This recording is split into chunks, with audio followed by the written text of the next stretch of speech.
ಹೊನ್ನಾವರ ತಾಲೂಕಾ ಪಂಚಾಯತ್ ಸಭಾಭವನದಲ್ಲಿ ಸಚಿವ ಮಂಕಾಳ್ ವೈದ್ಯ ಅಧ್ಯಕ್ಷತೆಯಲ್ಲಿ ಕೆಡಿಪಿ ಸಭೆ ನಡೆಯಿತು. ಈ ಸಭೆಯಲ್ಲಿ ಸಚಿವರು ಕೆಲಸ ಮಾಡದವರನ್ನ ಯಾರೇ ಹೇಳಿದರೂ ಇಟ್ಟುಕೊಳ್ಳುವುದಿಲ್ಲ ಎಂದು ಎಚ್ಚರಿಕೆ ನೀಡಿದ್ದಾರೆ. ಸಭೆಯನ್ನು ಉದ್ದೇಶಿಸಿ ಮಾತನಾಡಿದ ಸಚಿವರು, ನಿಮ್ಮ ಕೆಲಸ ನೀವೇ ಮಾಡಬೇಕು, ನಾವು ಆದೇಶ ಮಾಡಬಹುದು. ನಿಮ್ಮ ಕೆಲಸ ಮಾಡದಿದ್ದರೆ ಯಾರೇ ಹೇಳಿದರೂ ಜಿಲ್ಲೆಯಲ್ಲಿ ಇಟ್ಟುಕೊಳ್ಳುವುದಿಲ್ಲ.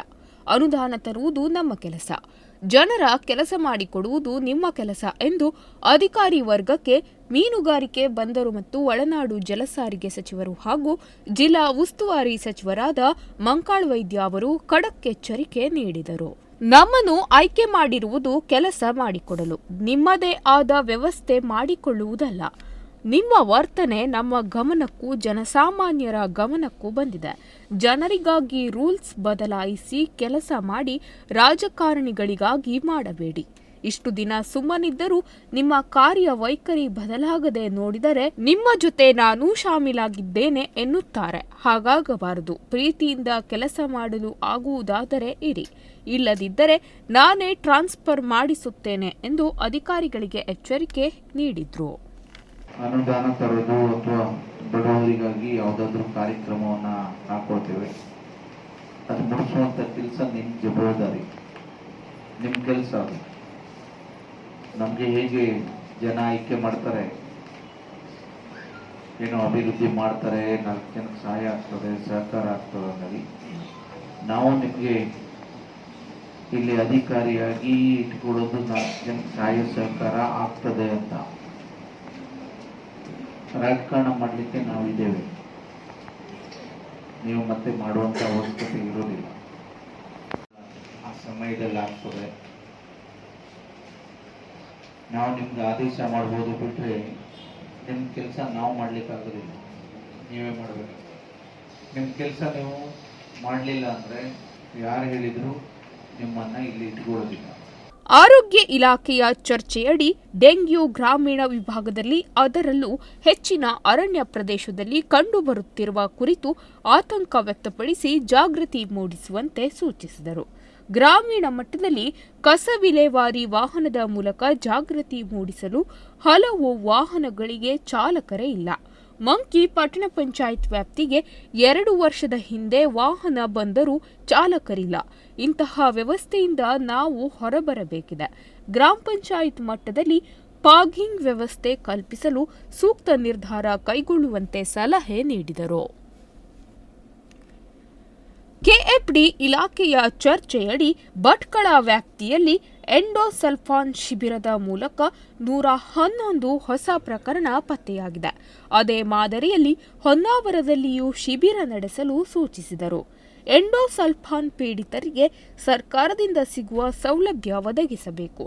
ಇದರಿಂದ ಯಾರೊಬ್ಬರೂ ವಂಚಿತರಾಗದಂತೆ ಕ್ರಮ ವಹಿಸಿ ಎಂದರು. ಏನ್ ಮಾಡ್ಲಿಕ್ಕೂ ಆಗೋದಿಲ್ಲ. ಆ ಸಂದರ್ಭದಲ್ಲಿ ವ್ಯತ್ಯಾಸ ಆದಾಗ ನಾವು ಏನ್ ಮಾಡ್ಬೇಕು ಅಂತ ಮಾಡಿರ್ತರು, ಆದ್ರೂ ಅದು ನಮ್ಮ ಹೆಸರು ಹಾಳಾಗ್ತದೆ, ನಿಮ್ಮ ಹೆಸರು ಹಾಳಾಗ್ತದೆ, ಇಲಾಖೆ ಹೆಸರು ಹಾಳಾಗ್ತದೆ. ಹಾಗಾಗಿ ಹೇಳಿ ಮುಂದೆ. ಶಿಕ್ಷಣ ಇಲಾಖೆಗೆ 36 ಲಕ್ಷ ಅನುದಾನ ಬಂದಿದ್ದು, ಹೆಚ್ಚುವರಿಯಾಗಿ ತುರ್ತು ರಿಪೇರಿಗೆ ಹಣವೂ ಕೂಡ ಇದ್ದು, ಇದನ್ನು ವಿನಿಯೋಗಿಸಿಕೊಳ್ಳಲಾಗುವುದು ಎಂದು ಬಿಇಒ ಜಿಎಸ್ ನಾಯ್ಕ್ ಸಭೆಯಲ್ಲಿ ಹೇಳಿದರು. ಶಿಕ್ಷಣ, ಆರೋಗ್ಯಕ್ಕೆ ಯಾವುದೇ ಕೊರತೆ ಆಗದಂತೆ ಎಚ್ಚರ ವಹಿಸಿ ಎಂದು ಸಚಿವರು ಸೂಚಿಸಿದರು. ಕೃಷಿ ಇಲಾಖೆ ಚರ್ಚೆಯಲ್ಲಿ ಗೊಬ್ಬರದ ಕುರಿತು ರಾಜ್ಯದಲ್ಲಿ ಈ ಹಿಂದೆ ಗೋಲಿಬಾರ್ ನಡೆದ ಉದಾಹರಣೆ ಇದ್ದು, ಯಾವುದೇ ಗೊಬ್ಬರ ಹಾಗೂ ಬೀಜದ ಕೊರತೆಯಾಗದಂತೆ ನೋಡಿಕೊಳ್ಳುವಂತೆ ಸಚಿವರು ಅಧಿಕಾರಿಗಳಿಗೆ ಸೂಚಿಸಿದರು. ಹೆಸ್ಕಾಂ ಇಲಾಖೆ ಚರ್ಚೆಯಲ್ಲಿ ವಿದ್ಯುತ್ ವ್ಯತ್ಯಯವಾಗುತ್ತಿರುವ ಬಗ್ಗೆ ರಾತ್ರಿ 1 ಗಂಟೆಗೂ ಜನರು ನನಗೆ ಕರೆ ಮಾಡುತ್ತಾರೆ. ಜನತೆಯ ಸಮಸ್ಯೆಗೆ ಯಾಕೆ ಸ್ಪಂದಿಸುತ್ತಿಲ್ಲ ಎಂದು ಅಧಿಕಾರಿಗಳನ್ನು ಸಚಿವರು ತರಾಟೆಗೆ ತೆಗೆದುಕೊಂಡರು. ಅರಣ್ಯ ಪ್ರದೇಶದಲ್ಲಿರುವ ಮನೆ, ಶಾಲೆ, ಅಂಗನವಾಡಿ, ಕುಡಿಯುವ ನೀರಿನ ಪಂಪ್ಸೆಟ್ಗಳಿಗೆ ವಿದ್ಯುತ್ ಸೌಲಭ್ಯ ನೀಡುವಂತೆ ಸೂಚಿಸಿದರು. ಎಲ್ಲ ಇವರಿಗೂ ಕೂಡ ಕಾರ್ಮಿಕರಿಗೆ ತಕ್ಷಣವೇ ಸಿಗ್ಲಿ ಅಂತ ಹೇಳಿ ಸರ್ ಒಂದು ಡಾಟಾ ನಮ್ಮಲ್ಲಿ ಕೇಂದ್ರ ಕಚೇರಿಯಲ್ಲಿ ಇತ್ತು ಸರ್. ಆ ಪ್ರಕಾರ ಇದ್ದಂತ ಡಾಟಾ ಎಲ್ಲೂ ಕೂಡ ಎಲ್ರಿಗೂ ಕೂಡ ಜಮೆ ಆಗಿದೆ ಸರ್. ಡೈರೆಕ್ಟ್ ಆಗಿ ಅವರ ಖಾತೆಗೆ ಡಿಬಿಟಿ ಮೂಲಕ ಆಗಿದೆ ಸರ್. ಉಳಿದಂತವರಿಗೆ ಮಾಡಬೇಕಾದ್ರೆ ಅವು ಎರಡು ಮಿಕ್ಸಪ್ ಆಗಿ ನಮ್ಮ ಕೇಂದ್ರ ಪ್ರತಿಯೊಂದು ಜಿಲ್ಲೆಯಿಂದನೂ ಅವರು ಮಾಹಿತಿ ತಗೊಂಡ್ರು ಸರ್. ತಾಲೂಕು ಇದು ತಗೋಬೇಕಾದ್ರೆ ಡೂಪ್ಲಿಕೇಶನ್ ಆಗ್ತಾ ಇರೋದ್ರಿಂದ ಅದನ್ನ ಮತ್ತೆ ಸ್ವಲ್ಪ ವೆರಿಫಿಕೇಶನ್ ಪೆಂಡಿಂಗ್ ಇತ್ತು ಸರ್. ಆಮೇಲೆ ಕೋರ್ಟಿಗೆ ಹೋದ್ರು ಸರ್. ಒಂದು ಹೌದ್ರಿ, ಅದ್ರ ಸಲುವಾಗಿ ಏನ್ ಮಾಡ್ತಾರೆ ಅವರು? ಮತ್ತೇನಿದೆ ಅವ್ರಿಗೆ? ಬಡವರಿಗೆ ಮತ್ತೇನಿದೆ? ನಮ್ಮ ಹತ್ರ ಬಂದ್ರೆ ನ್ಯಾಯ ಕೊಡ್ಲಿಲ್ಲ, ನೀವು ಕೊಡ್ಲಿಲ್ಲ. ಇಲ್ಲ ಸರ್, ಆ ಉದ್ದೇಶಕ್ಕೆ ಹೋಗಿಲ್ಲ ಸರ್ ಅವ್ರು. ನಮ್ಗೆ ಆಕ್ಚುಲಿ ಡೂಪ್ಲಿಕೇಟ್ ಡಬಲ್ ಕೊಡ್ತಾ ಇದ್ರಿ ನೀವು ಅಂತ ಹೇಳಿ ಹೋದ್ರು ಸರ್ ಅವರು. ಡಬಲ್ ಯಾಕೆ ಆಗ್ತದೆ? ಅದಕ್ಕೆ ಡಬಲ್ ಆಗುದಿಲ್ಲ. ಇಲ್ಲ ಸರ್, ಕೇಂದ್ರ ಕಚೇರಿಯಲ್ಲಿ ಆಲ್ರೆಡಿ ಒಂದು ಡಾಟಾ ಇತ್ತು ಸರ್, ಮತ್ತೆ ತಾಲೂಕು ವೈದ್ಯರು ತಗೊಂಡಾಗ ಅದಕ್ಕೆ ಅಲ್ಲಿ ಟ್ಯಾಲಿ ಆಗಿಲ್ಲ ಸರ್. ಅವಾಗ ಒಬ್ಬರಿಗೆ 2 ಸರಿ ಹೋಯ್ತು ಸರ್.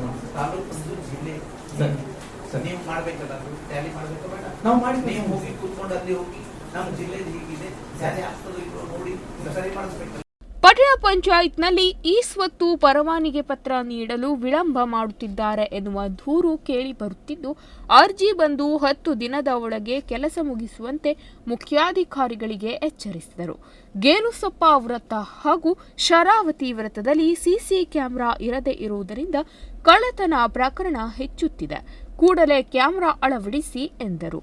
ಪೋಡಿ ಪ್ರಕರಣ, ವಾರಿಸ ಪ್ರಕರಣ ತೀರಾ ವಿಳಂಬವಾಗುತ್ತಿದೆ ಎಂದು ಭೂಮಾಪನ ಇಲಾಖಾ ಅಧಿಕಾರಿಗಳನ್ನು ತೀವ್ರ ತರಾಟೆಗೆ ತೆಗೆದುಕೊಂಡ ಸಚಿವರು, ಕೆಲಸ ಮಾಡುವ ಇಚ್ಛೆ ಇದ್ದರೆ ಇರಿ, ಇಲ್ಲದಿದ್ದರೆ ನಿಮ್ಮನ್ನು ಎತ್ತಂಗಡಿ ಮಾಡುವ ಕಾರ್ಯ ನಾನು ಮಾಡುತ್ತೇನೆ ಎಂದು ಖಡಕ್ಕಾಗಿ ಸೂಚಿಸಿದರು.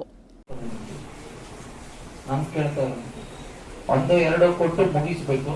ಯಾವುದೇ ಒಂದು 10 ದಿನದೊಳಗೆ ಮಾಡ್ಕೊಡೋ ಸಿಸ್ಟಮ್ ಬಂದು ಮುಟ್ಬೇಕು ನೀವು. ಎಸ್ ಸರ್, ಕ್ಲಿಯರ್ ಆಗ್ತದೆ ಸರ್. ಮತ್ತೆ ಪೋಡಿ ಗ್ರಾಮದಲ್ಲಿ ಮಾಡಿದ್ರಲ್ಲ ನಾವು ಹಿಂದೆ, ಪೋಡಿ ಮುಕ್ತ ಆಂದೋಲನ ಇದರಲ್ಲಿ ಚಾಲ್ತಿಯಲ್ಲಿದೆ ಸರ್. ರೀಸನ್ ಇಷ್ಟೇ, ಅಪ್ಲಿಕೇಶನ್ಸ್ ಏನು ಸಾರ್ವಜನಿಕರು ಬರ್ತಕ್ಕಂಥ ಅಪ್ಲಿಕೇಶನ್ಸ್ ಜಾಸ್ತಿ ಇದೆ ಸರ್. ಉದಾಹರಣೆಗೆ 823 ಅಪ್ಲಿಕೇಶನ್ಸ್ ಈಗ ಆಲ್ರೆಡಿ ಆನ್ಲೈನ್ ಇರೋದ್ರಿಂದ ಇದು ಕ್ಲಿಯರ್ ಆಗದವರೆಗೂ ನಾವು ಮತ್ತೆ ಪೋಡಿ ಮುಕ್ತ ಸ್ಟಾರ್ಟ್ ಮಾಡಕ್ಕಾಗಿಲ್ಲ ಸರ್. ನೀವು ಬರ್ಬಿಡಿ. ಎಸ್ ಸರ್, ಅಪ್ಲಿಕೇಶನ್ ಜಾಸ್ತಿ ಬರೋದ್ರಿಂದ ನಮಗೆ ಪೋಡಿ ಗ್ರಾಮ ಮಾಡ್ಲಿಕ್ಕೆ ಆಗೋದಿಲ್ಲ ನೋಡಿ. ಅದೇ ತರ ಸರ್ ಬರ್ಬಿಡು, ನಿಮ್ ಸಸ್ಪೆಂಡ್ ಮಾಡಕ್ ಬಿಡುದಿಲ್ಲ. Thank you sir. Already head office ನಾವು ರಿಪೋರ್ಟ್ ಅನ್ನ ಅದೇ ಸರ್ ಹೇಳ್ತೇನೆ ಸರ್, ತೊಂದರೆ ಇಲ್ಲ ಸರ್. ಪ್ರಾಬ್ಲಮ್ ಯಾಕಂದ್ರೆ ಹೆಡ್ ಆಫೀಸ್ ನಮಗೆ ಪ್ರಾಬ್ಲಮ್ ಇಲ್ಲ ಅಂದ್ರೆ ನಿಮ್ಗೆ ಸ್ಯಾಲರಿ ಬರೋಕ್ಕಿಂತ ಜಾಸ್ತಿ ನಿಮ್ಗೆ ಇನ್ಕಮ್ ಬರ್ತಾ ಇದೆ, ಅದಕ್ಕೆ ಪ್ರಾಬ್ಲಮ್ ಇಲ್ಲ. ಹಾಗೇನಿಲ್ಲ ಸರ್, ಕೇಳ್ಬೋದು ಸರ್. ಇಲಾಖೆ ಒಳಗಡೆ ಎನ್ಕ್ವೈರಿ ಮಾಡ್ಬೋದು ಸರ್. ಬಂದು ಪೋಡಿ ಗ್ರಾಮ ಮಾಡ್ಬೇಕ್ರಿ, ಇದು ಸರ್ಕಾರದ ಆದೇಶ. ಸರ್, ಸಂಬಂಧಪಟ್ಟಂತೆ ಸರ್ವೆ ಸಂಖ್ಯೆ ಜಾಸ್ತಿ ಕೊಟ್ಟರೆ ನಾವು ಮತ್ತೇನ್ ಸರ್ವೆ ಕೊಡ್ಬೇಕು? 12 ಜನ ಇದ್ರಿ, ಮತ್ತೇನ್ ಕೊಡ್ಬೇಕು? 3 ಜನ ಇದ್ದಲ್ಲ, 12 ಜನ ಇದ್ದಾರೆ, ಮತ್ತೇನ್ ಕೊಡ್ಬೇಕು? ಪೋಡಿ ಗ್ರಾಮ ಆಗ್ಬೇಕು, ಸರ್. ನೀವು ಜಾಸ್ತಿ ತರಬೇಕು. ಈಗ ಮಳೆಗಾಲ ಆಗಸ್ಟ್ ಸೆಪ್ಟೆಂಬರ್ ದಿಂದ ಜಾರಿ ತರಬೇಕು. ಅದು ಥ್ಯಾಂಕ್ ಯು ಸರ್. ಇದು ಸರ್ಕಾರದ ಆದೇಶ. ಇದು Yes, sir. ನಾನು 6 ವರ್ಷದ ಹಿಂದಿನ ರೂಟ್ ಮ್ಯಾಪ್ನಂತೆ ಸಾರಿಗೆ ಬಸ್ ಸಂಚರಿಸಬೇಕು. ಬಸ್ ಹಾಗೂ ತಾತ್ಕಾಲಿಕ ಡ್ರೈವರ್ ನೇಮಕವಾಗಿದೆ.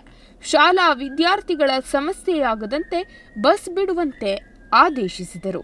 ನಿಮ್ಮ ಇಲಾಖೆ ನಮಗೆ ದೊಡ್ಡ ಸಮಸ್ಯೆ ಆಗಿ ತಲೆಬಿಸಿ ಉಂಟು ಮಾಡಿದೆ ಎಂದು ಕಾರ್ಮಿಕ ಇಲಾಖೆಯ ಅಧಿಕಾರಿಗಳನ್ನು ತರಾಟೆಗೆ ತೆಗೆದುಕೊಂಡು ಸಕಾಲಕ್ಕೆ ಅರ್ಜಿ ವಿಲೇವಾರಿಯಾಗಿ ಫಲಾನುಭವಿಗಳಿಗೆ ಯೋಜನೆಯ ಪ್ರಯೋಜನ ಸಿಗುವಂತೆ ಆಗಬೇಕು ಎಂದು ಎಚ್ಚರಿಸಿದರು. ಈ ವೇಳೆ ಭಟ್ಕಳ ಉಪವಿಭಾಗಾಧಿಕಾರಿಗಳಾದ ಡಾಕ್ಟರ್ ನಯನಾ ಎಸ್, ಜಿಲ್ಲಾ ಪಂಚಾಯತ್ ಯೋಜನಾಧಿಕಾರಿ ವಿನೋದ್ ಅಣ್ವೇಕರ್, ತಹಶೀಲ್ದಾರ್ ರವಿರಾಜ್ ದೀಕ್ಷಿತ್, ತಾಲೂಕ್ ಪಂಚಾಯತ್ ಇಒ ಜಿಎಸ್ ನಾಯ್ಕ್ ಸಭೆಯಲ್ಲಿ ಭಾಗಿಯಾಗಿದ್ದರು. ನಾಗರಾಜ್ ನಾಯ್ಕ್, ನುಡಿಸಿರಿ ನ್ಯೂಸ್, ಹೊನ್ನಾವರ.